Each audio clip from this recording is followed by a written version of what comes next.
everybody and Merry Christmas. Who's been eating too many mince pies and sausage rolls? Well, Me. that's what it's for, isn't it? If you can't do it now, you never can.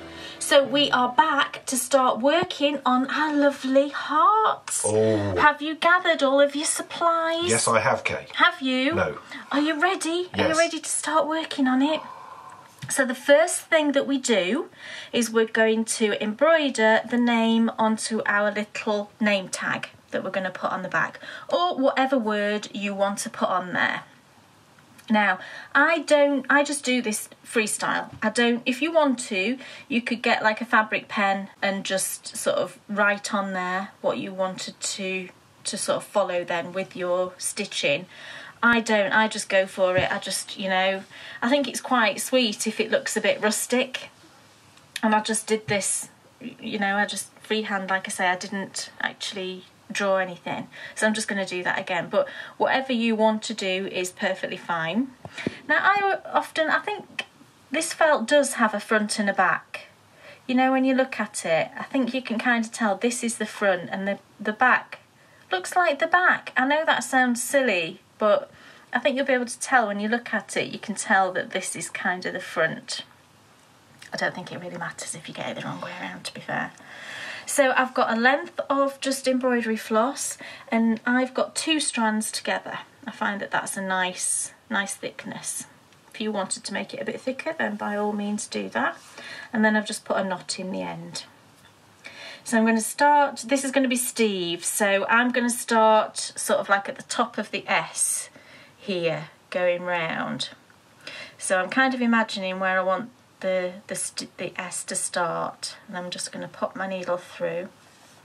This wool felt is lovely to work with. It's a brilliant thing for children as well, because it's quite resilient and it doesn't fray and it's hard wearing, and it's just a lovely thing for children to play around with as well. So I'm starting here and I'm just going to work around, and I'm just doing back stitch.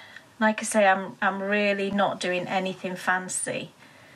I did at first think I would do, I can't remember the name of it, it's a split stitch, because I quite like that, but then in the end I just thought, I just want this to be a nice, simple, rustic looking thing, because I'm not an embroiderer at all, really. I've done cross stitch, I've done a lot of cross stitch, but I'm not an embroiderer.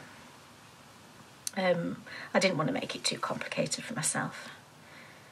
So anybody can do back stitch. You could teach a child to do this, and if you were doing it with a child or a grandchild, then you could get them to write the name, couldn't you? And it'd be in their writing, which I think is really sweet, because I love children's writing. I think it just looks so adorable. So if you've got children or grandchildren around and you wanted to do that, then just get them to come in and write the word on for you. So I'm just, as you can see, I'm just working around. Fairly small stitches, but nothing particularly tiny. So I'm going to just keep working on this. Shouldn't take too long, really. And then we will come back in a second for the next stage. Okay, so I have finished the embroidery, as you can see, and I'm almost done just sewing the little piece onto the back of the heart. Now, I just trimmed around the edges and I've made this kind of organic shape. I started sort of cutting around here and then started doing the curve and thought, oh no, the S is much bigger, so it's a bit uneven. But do you know what? I think it just adds to the charm, does it not? And I'm just whip stitching the edges. I think it's called a whip stitch. I'll show you, I'm just going sort of up and over, and I think that would be classed as a whip stitch.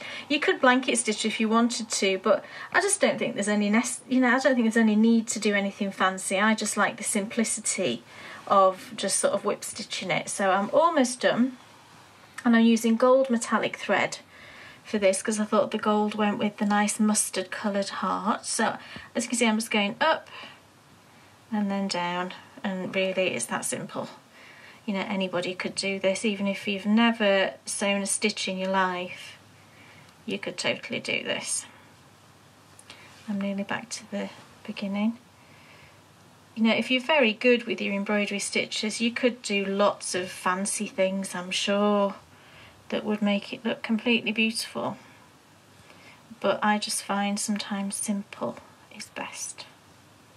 So there we go. That's that attached, and then we just need to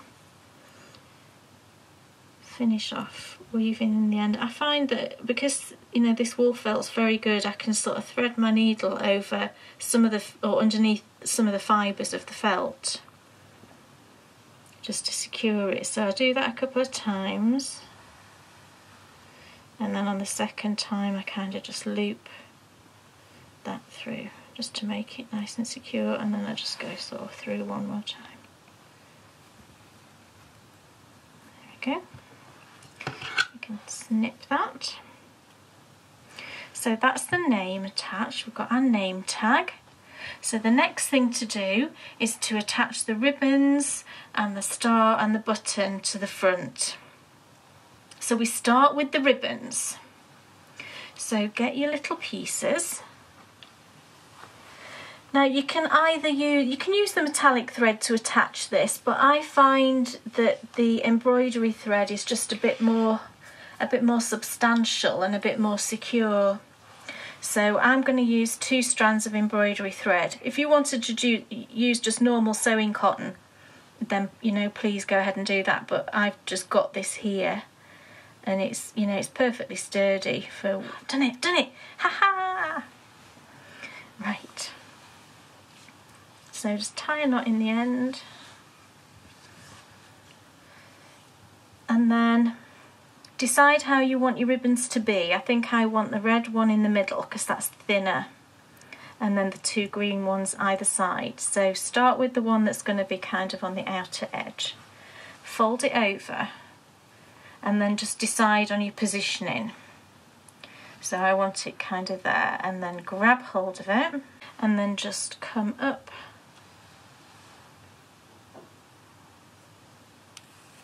and just sort of lightly secure it with a stitch.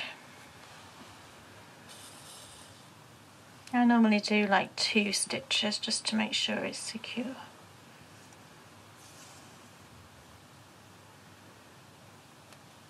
There we go. And then get your next ribbon, which is going to be the red one for me. And it wants to bend that way, so let's do that. It's really fun. I love making these little hearts.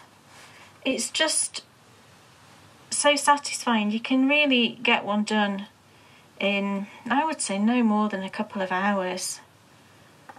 It certainly doesn't seem to take me any longer than that. And it's just, like I say, it's just something different to do, yet you're still being creative. And I just find it really fun to work with different bits of ribbon and buttons and just thinking up combinations. So that's our next piece attached. And then the final piece is this lovely tartan one. I always think tartan looks festive. Over the top like that. Lovely. And just attach that one with a stitch.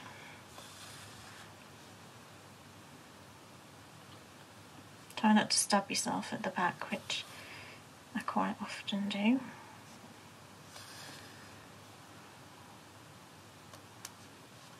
Okay, so that's our ribbons secured nicely. And now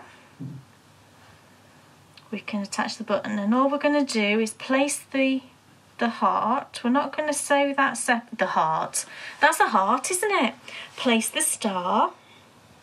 And make sure it's far enough from the edge, because we're going to blanket stitch there.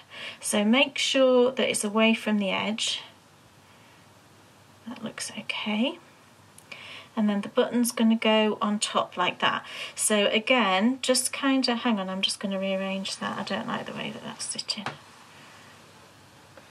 think I'll move it up there, the ribbon a bit better. There we go. So keep hold of your star where you want it to be. There we go. And then pop your button on top in the middle. And now just find. This is always fun, isn't it?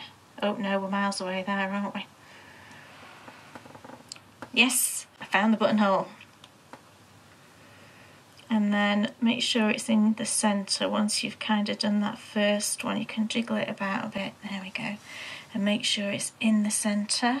Yeah, which that is now. And just attach your button. So I'll just go through it a few times, giving it a nice tug.